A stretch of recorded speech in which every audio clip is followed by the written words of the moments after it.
अस्सलाम वालेकुम स्टूडेंट्स, कैसे हो सब? मेरे सब खैरियत से होंगे। जो मेरे ट्यूटर परमिल सुजात,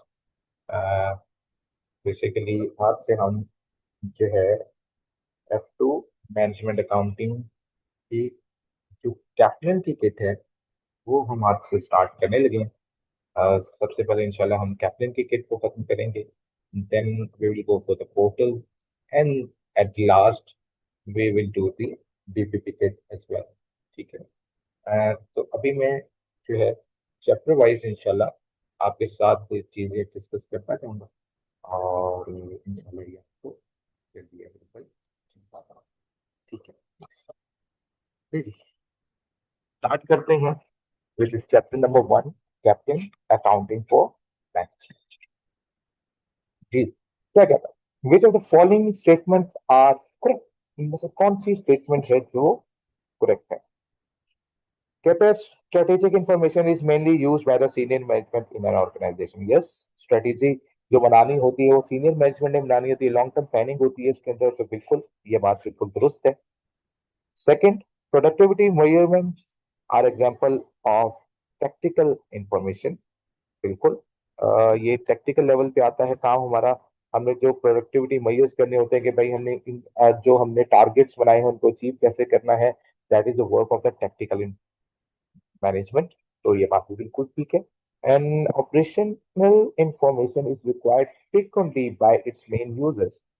जितनी हम ऑपरेशन परफॉर्म करते हैं वो हमारे मेन यूजर्स को फ्रीक्वेंटली चाहिए, क्योंकि काम किस तरह से चल रहा है, क्या हिसाब है, किस तरह से हैं चीजें, तो वो सारा कुछ देखना होता है। तो बिल्कुल ये बात भी बिल्कुल दुरुस्त है।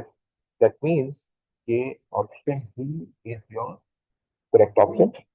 सारे जवाब बिल्कुल दुरुस्त बताए गए हैं। Question number 2, Reginald is the manager of production department M in a factory which has 10 other production departments. He receives monthly information that compares planned and actual expenditures for the department M. And after department M, production goes into factory departments to be completed prior to being dispatched to customer. Decisions involving purchase asset item is department M are not taken by then.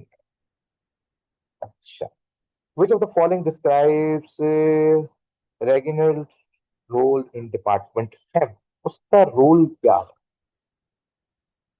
अच्छा, अब वो manager जो था वो सिर्फ क्या कर रहा था, प्रोडक्शन डिपार्टमेंट का मैनेजर था।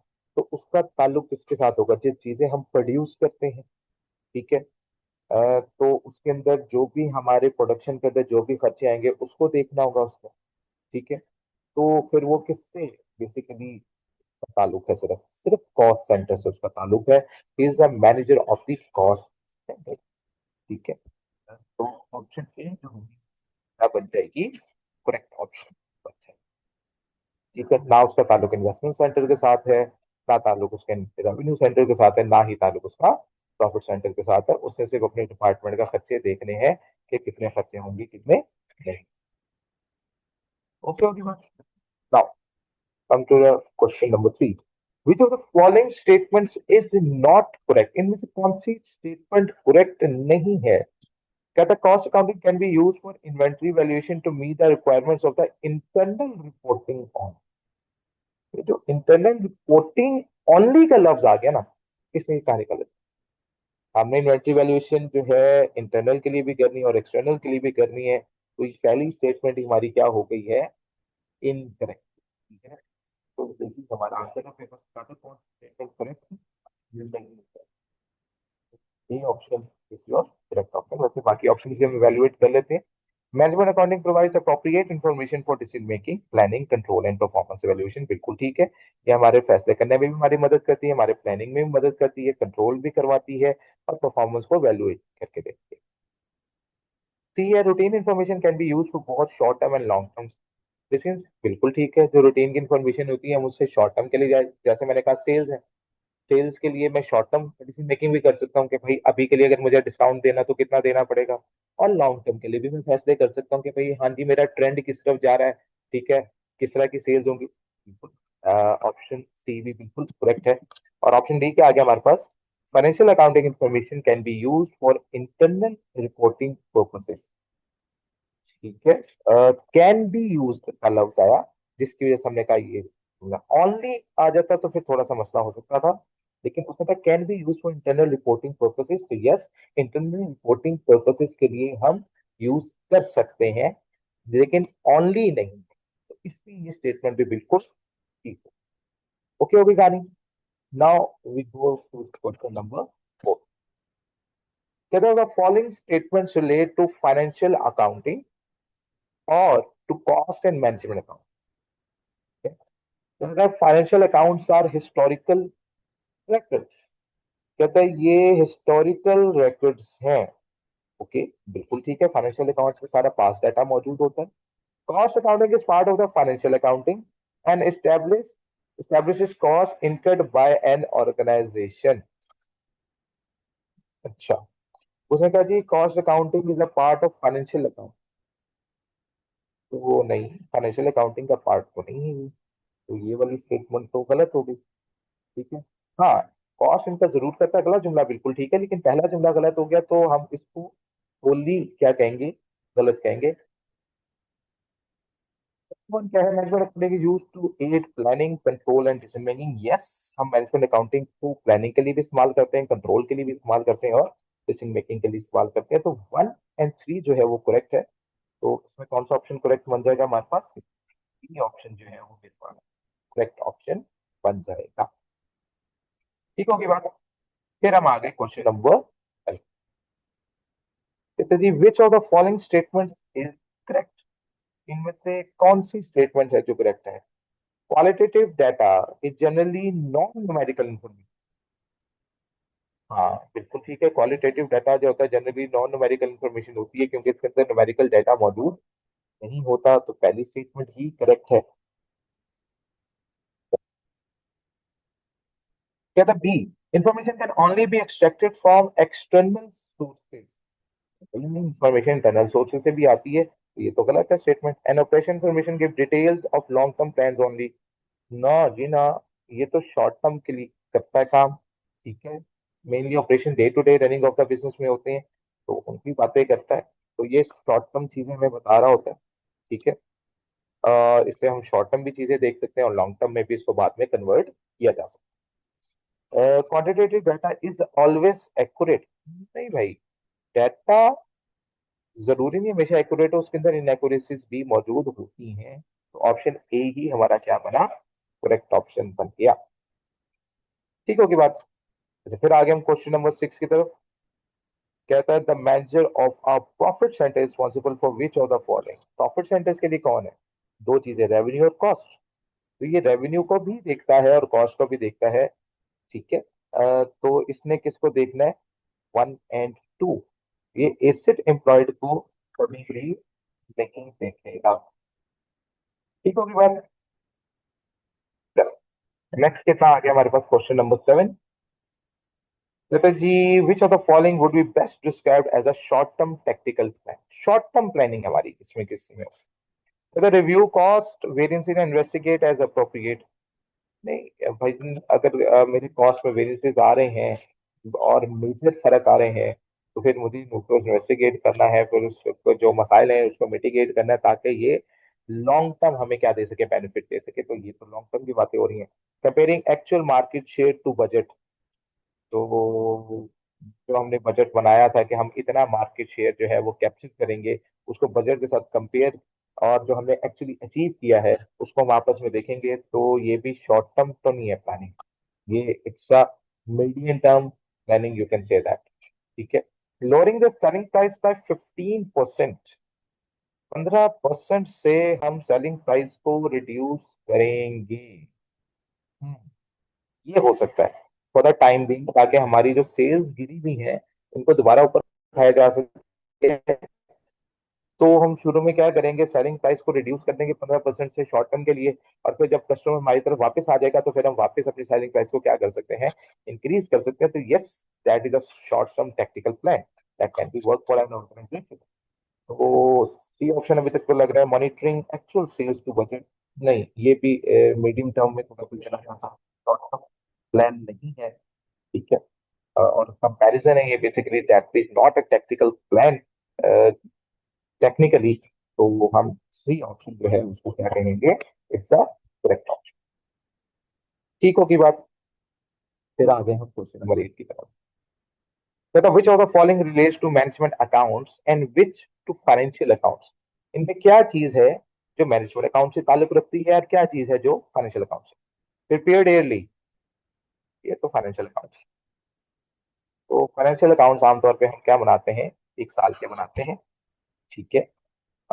फॉर इंटरनल यूज के लिए मैनेजमेंट अकाउंटिंग होती है, फाइनेंशियल अकाउंटिंग एक्सटर्नल यूज के लिए होती है। कंटेन फ्यूचर इंफॉर्मेशन, तो फाइनेंशियल इंफॉर्मेशन पास्ट है, तो मैनेजमेंट में ही हम फ्यूचर इंफॉर्मेशन जो है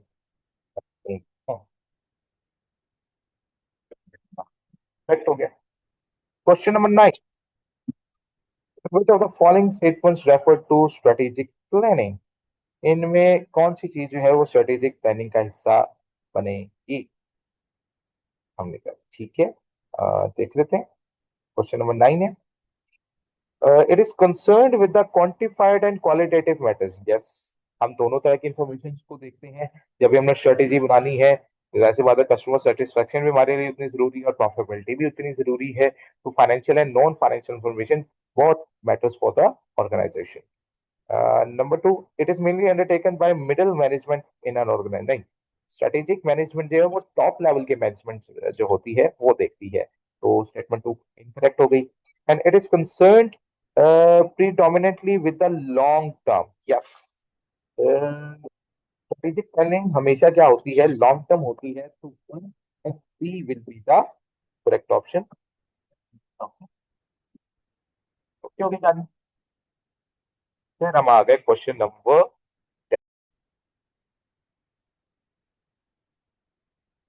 3। क्वेश्चन नंबर 10 कहता है जी, the following statement relate to responsibility. कहता है रिटर्न ऑन कैपिटल एम्प्लॉय। अच्छा, इसमें बताना क्या which of the statements are incorrect, इसमें से कौन सी स्टेटमेंट इनकरेक्ट है।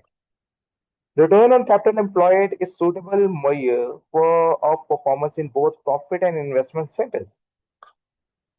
नहीं, बेसिकली अगर रिटर्न ऑन कैपिटल एम्प्लॉयड का फॉर्मूला देखें तो यस, दोनों चीजें आती जरूर है।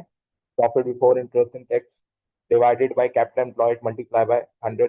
ठीक है, हमारे फॉर्मूला भी तो है मौजूद रिटर्न ऑन कैपिटल एम्प्लॉयड के। लेकिन देखो, इन्वेस्टमेंट सेंटर्स तो रिस्पॉन्सिबल हैं किसके, वो रेवेन्यू सेंटर के भी हैं, वो कॉस्ट सेंटर के भी, वो प्रॉफिट सेंटर के भी रिस्पॉन्सिबल है। इन्वेस्टमेंट सेंटर तो हो सकता है रिस्पॉन्सिबल, लेकिन प्रॉफिट सेंटर इन्वेस्टमेंट सेंटर के लिए रिस्पॉन्सिबल नहीं हो सकता। तो बोथ कहना गलत है।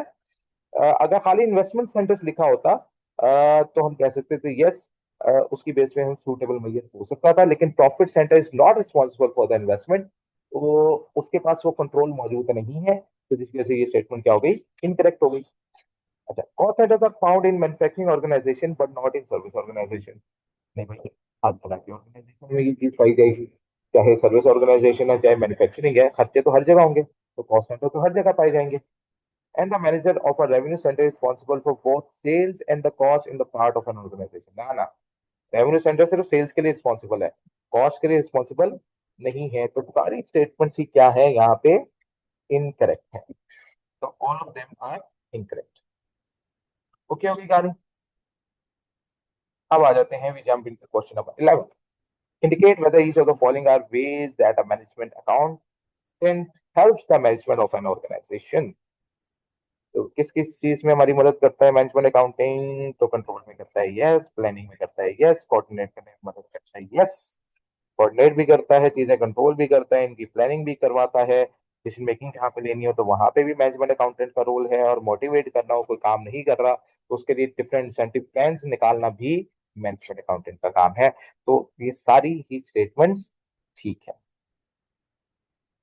ठीक होगी बात। अच्छा, अब आ जाते हैं हम क्वेश्चन नंबर 12 की तरफ। कहता है paint manufacturer has a number of departments. उसके बाद कई सारे डिपार्टमेंट्स हैं। In each department located in a separate building on the same factory site. अच्छा जी, हर बिल्डिंग अलग अलग, each department located in separate building, ठीक है. In the mixing department, the basic raw material are mixed together in a very large vessels, and these are then moved on to the color adding department, where paints of different colors are created in these vessels. In the next department, the pouring department, the paint is poured from these vessels into liter sized tins, and the tins then go on to labeling departments prior to going to the finished good department. The following statement relate to paint manufacturing. अच्छा जी, mixing department क्या हमारा cost centre है? तो हमने कहा बिल्कुल है. Mixing department भी है और पोरिंग सेंटर भी है. A suitable cost unit of the color adding department is a liter tin of paint. नहीं, litre tin of paint suitable नहीं रहेगा. ठीक है. अ, ये हमारा नहीं, क्योंकि उसने कहा कॉस्ट यूनिट बनाना है आपका. ठीक है. कलर्स का टिन से ताल्लुक नहीं. ठीक है. हाँ, अगर इसके अंदर वो भी चीजें होती हैं, इसका पेंट भी होता है, तो फिर हम कह सकते हैं. ठीक है. The pouring department is a profit centre. नहीं, पोरिंग डिपार्टमेंट तो कॉस्ट सेंटर है हमारा. तो वो सिर्फ स्टेटमेंट वन जो है वो क्या बन रही है यहाँ पे.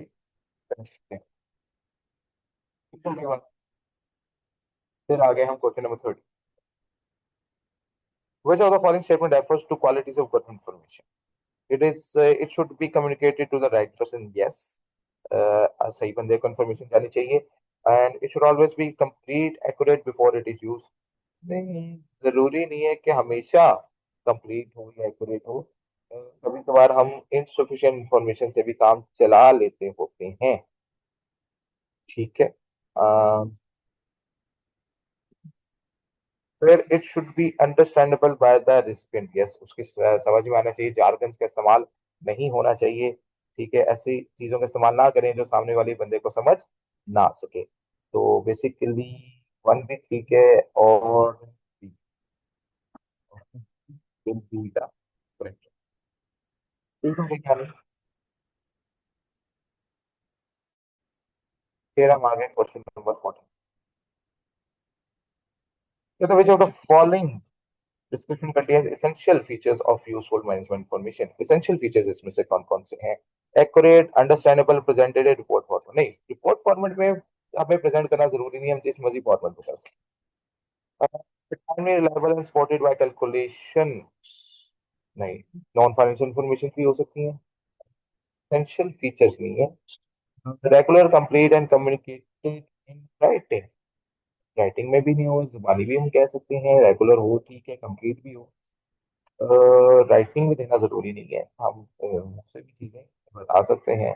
और डी पार्ट क्या क्या? Understandable, accurate, relevant for discussion. Yes, understandable भी होनी चाहिए, एक्यूरेट भी होनी चाहिए, रेलिवेंट होनी चाहिए बात.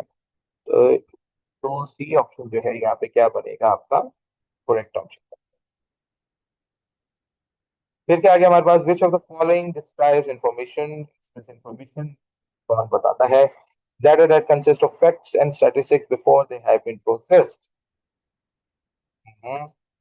Sure, that consists of data that consists of facts and statistics before they have been processed. Nine. And data consist of numbers, letters, symbols, events, and transactions which have been recorded but not yet processed into a form that is suitable for making decision. नहीं, वो तो process भी हो चुका होती है information. ठीक है. तो ये भी नहीं बनेगा. Fact that have been summarised but not yet processed. नहीं, ये भी प्रोसेस नहीं हुआ होता, ये भी that have been processed in such a way that it has a meaning to a person who receives it, who may be used to improve the quality of decision making. ये बात बिल्कुल जो है ये क्या बनी है, करेक्ट बनी. ये okay. Which one of the following statement is correct. इनमें से कौन सी स्टेटमेंट है जो करेक्ट है? तो data is held on computer in digital form whereas information is in a form that is readable to human beings. Okay. Hmm, नहीं, ये जरूरी नहीं.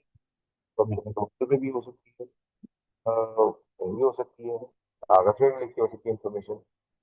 B part information obtained by processing data, ये बात ठीक लग रही है। Data information means the same thing, नहीं दोनों सेम थिंग है, एक अनप्रोसेस चीज है एक प्रोसेस चीज है। And data consist of numerical और स्टैटिस्टिकल आइटम्स ऑफ इंफॉर्मेशन, नहीं डाटा नॉन न्यूमेरिकल भी हो सकता है, जरूरी उसके स्टैटिस्टिक्स भी हो। ठीक है, तो इसमें जो मोस्ट अप्रोप्रिएट आंसर बन रहा है वो information obtained from a process data। फिर क्या आ गया हमारे पास, which of the following classified as data, हमने क्या चीजें डाटा कहलाएगी, number of purchase requisition, okay, analysis for wages into direct and indirect, ये तो डाटा नहीं होगा। ठीक है, वो तो एनालिसिस कर रहे हैं। Okay, table showing variances from the budget, ये भी रिजल्ट शो कर रहा है, एंड डाटा तो रिजल्ट ही शो करता है। Graph showing the number of labour hours work, ये भी हो चुका है। तो परचेज रिक्विजिशन जो है ये हमारे पास कह सकते हैं कि ये हमारे पास एक डाटा है। ये बाकी सारी चीजें कहीं ना कहीं प्रोसेस होती हैं। ये ऑप्शन हमारे पास क्या बन जाएगा, करेक्ट ऑप्शन बनता है। उम्मीद है यहाँ पर कहानी सबको क्लियर होगी। तो चलो भाई, नेक्स्ट लेक्चर में मुलाकात करेंगे, तब तक के लिए अल्लाह हाफ़िज़।